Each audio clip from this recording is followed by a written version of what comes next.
The only people who don't want to disclose the truth are people with something to hide. There was a movement, and I can't help but again do historical analysis, that there was a movement that took place in the beginning of the 20th century, end of the 19th century, and they were called Fabians. And the Fabians principally believed that we could do all of these things without becoming Bolsheviks. Do you believe that many of these people are modern Fabians, Ambassador? Actually, I've got to tell you, I don't believe that, no. Because? And I don't believe it because I don't believe they're committed to government of, by, and for the people anymore. But when you make all these modern terms, Bolshevik and so forth, what you're really saying is some people believe in the American understanding that you have to involve the whole people, that they have to be represented when you make the laws, represented when you choose the governor and the president. I don't believe that. In essence, I don't believe the that. sovereign people. Wait, they are the sovereign people of the United States. There are people who believe this. The elites in this country no longer believe it. A lot of them have broken from the Declaration. They've broken from the Constitution, and they want to see it destroyed. They are not Fabians and all of this, because the only thing about the Bolsheviks and the Communists was that they thoroughly embraced government that was based on the cliquish rule of a few. They called it the Communist Party. Of course. We'll call it something else. But these people have abandoned our understanding of government. They're not trying to keep democracy. They're trying to destroy it. And as did the Bolsheviks, I'm saying the Fabians were the people who believed that systematically you could entice people into voting into these programs. You could bring in socialism without a gun. You could bring in the kinds of and encourage people and educate people into wanting that form of government. And today, if we have that many people, what was the number? 47% of the American people relying on the federal government in one way or another to take care of them. How much further does it go? And by the way, do you think there can be a republic? Well, wait a minute, though. All right. Wait. See, I think this is all unfair. You create a system of Social Security, so a lot of people get Social Security checks, and then you say, oh, they're all hungry for government. I'm not saying that. That's not what I'm saying. No, let me finish, though. You got to be careful, because statistics lie. Okay, and the statistic about the 47%, giving the impression that everybody's sucking on the teeth of government and that we all want to sit back and swill that garbage at the expense of our liberty, that's a simple lie. A lot of people, just like Obamacare, you think the people who are going to end up signing up for Obamacare, they're all people who wanted this to happen? They have been protesting. A majority of the American people have been opposed throughout this process to the nationalization of our health care, that the government socialist takeover of health care. Has it mattered to these elitists?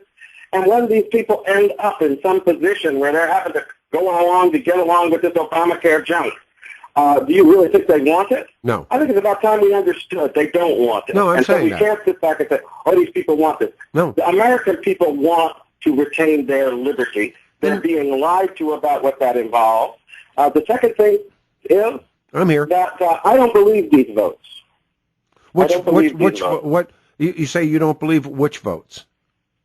I don't believe the votes that are now occurring at our polls, because they are filtered through a party system that systematically refuses to represent people.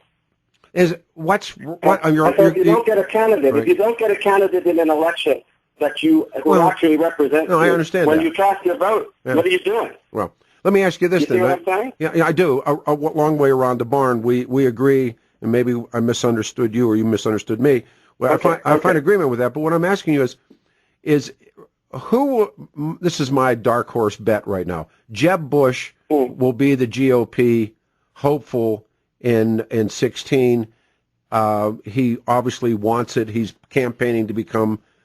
Jeb Bush, to me, is. And I believe that he'll be up against Hillary Clinton. That looks as though we have political dynasties. And I agree with you. For instance, here in Colorado, there's very little choosing of a Republican Party candidate. It's the elite chooses, the money chooses. That's the point you're making, Ambassador. Having said that, that's right. How can we expect change? Because the change has to come from a conservative movement, and yet I don't see these guys as conservatives. Well, I think that this is what gave me encouragement when I watched what Clive and Bundy and his family, but also what people associated with him in the community were doing, where we saw folks who understood that in current times, the key thing to making sure you're going to be able to have what's the wherewithal to be active and to defend your basic rights and to get the kind of representation you need is you got to do it yourself. And that's what American politics is supposed to be about. We let these people foist off on us a phony party system that is now like a grocery store where you're supposed to go in and choose candidates fabricated by other people. Right. That's not what politics is in America. If you don't make the candidate and lift up the candidate yourself through a process where people are working together to fight for themselves and they see who is articulating and fighting in the best way for them from right out amongst themselves, and they lift that person up, not some person dictated by the banksters and the gangsters and the commies that are presently in charge of the party system. And so I've been saying for the last several years, you got to get your head out of this phony party sham that these people have put up, and you get back to politics based on the grassroots initiative and association of the people. We saw an example of it in the folks who gathered together to help Tyrant Bundy keep from being slaughtered by a government juggernaut. And I've been working with people for years now. People wonder, whatever happened to Alan Keyes? Alan Keyes has been working to encourage people at the grassroots to get this sense of independent-mindedness, to set up these networks at the grassroots, and to rediscover the real basis of self-government, which is not reliance on leadership. It's being the leader. If your person is supposed to represent you, that you send to the legislature, they've got to follow your lead, follow your heart, respect your principles, respect your morals, respect your understanding of justice and right. And if they don't represent you. So who's in the lead between the people and the representative? Who's supposed to be the leader? The people are supposed to be the leaders. And I've been going around trying to get people to see that. And I see a lot of Americans who are still in that mode. They're leadership Americans. They're Americans who understand that you may be a mother, a father, a worker, a business owner. You may be what they call an ordinary person. But in America, you take the lead. And you work with others who take the lead. And the people you send to the legislature and put in the governorship and put in the White House are supposed to follow your lead, not dictate to you what this country is going to be like.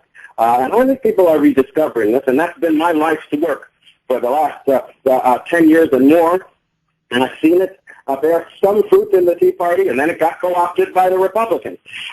People should just say to these parties, go your way. We're going to go ours. And I have a movement on, if you go to pledgetoimpeach.com, PLEDGETOIMPEACH, pledgetoimpeach.com. We're working to get the focus of the 2014 election where it belongs, on getting a Congress that will kick Barack Obama and his communist buddies out of office using the Constitution of the United States. We already have a majority in the House if we could get rid of this feckless, Boehner-style Republican leadership. And the Republicans are now saying, we can win a majority in the Senate, but it'll be a do-nothing, no good Republican majority. And what we need is people who will be pledged to kick out the folks who are presently trying to overturn our Constitution. And it's set out chapter and verse how this can be done. And all people have to do is easy. Just sign up and let the number build of Americans who are saying, we won't vote for anybody who doesn't pledge to kick Barack Obama and Biden and the whole lot of them out of the government using the impeachment and removal power. I know you're tight on time with this Ambassador Alan Keyes. A final question. Will there be a Republican in the Oval Office in our lifetime? I got to confess to you, it's a question that's irrelevant to me. The Republicans no longer represent an alternative to the grassroots. We need to be asking, will there be in the White House someone faithful to the Constitution? Okay, even will better. There be someone who respects the Declaration principles? The Republicans don't anymore. Even better. And don't kid yourself with putting a Republican in office is going to do us any good if they don't respect the Constitution and the Declaration and the notion of government not limited by whim, but limited by respect for the God-given rights of the people. That's what Clive Bundy understands. It's why I love him. That he understands that what we're standing for is not our whims, but our responsibility before God. I'm not talking about a Jeb Bush Republican, but I can include him. I can't use I understand. Ambassador, let me get the question to you. My question is, I think the Democrats have the lock on this for a long time, and I don't think so. Okay. Look, also, for the moment, get your head out of 2016. There's no guarantee that if we keep letting this guy get away with shredding our Constitution, he won't shred the part that says he can't remain in office. Wow. So until you do deal with this danger, you're talking in fantasy world. Well, okay, then, who's your candidate? Ambassador, Ambassador, who's the candidate? Don't talk 2000. I just gave you the recipe for my political I understand purpose. that. Then who's 2014? Who's the winner? Get an impeachment Congress. Well, if you get an impeachment Congress, you'll choose the president before 2015. I understand that, and I've said before that just before you got on that George Bush was Lyndon Johnson and this guy's Richard Nixon. But having said that, we had to have so many different things to make this happen. Who is the man or woman you see standing in the wings right now that you would throw your support for in your 16 or 2000? I see the American people standing in the wings, and they need to take this country back over. Right. Talking about all these Fuhrers and what Fuhrer is standing in the wings to save America. No Fuhrer is standing in the wings. If the American people can't save themselves, nobody's going to save them. Well, then without a Churchill, without the man of the hour, the man that comes in, we're in a lot of trouble. No, we're not. Not if we're the people we've always been. Okay, Abraham Lincoln, born in a log cabin, lifted up from nowhere by people who recognized that he spoke to their heart. When people act for themselves, the right kind of person to represent them is lifted up by them. We can't predict who that will be, but I'll tell you, if the people don't get back in charge, it will be the wrong person. I agree. And so we better concentrate on getting ourselves together. And the 2014 election, we could flex our muscles. Go to pledgetoimpeach.com and rediscover what it will take for the American people to be back in charge of America. You're a good man. I appreciate you and everything you do, and we'll try and have you back as much as we can. And I love the conversation. Ambassador, thank you for your time this morning. Be safe. God bless you. Thank you for having me on. You too, sir. Ambassador Alan Keyes, that was his time. The only people who don't want to disclose the truth are people with something to hide.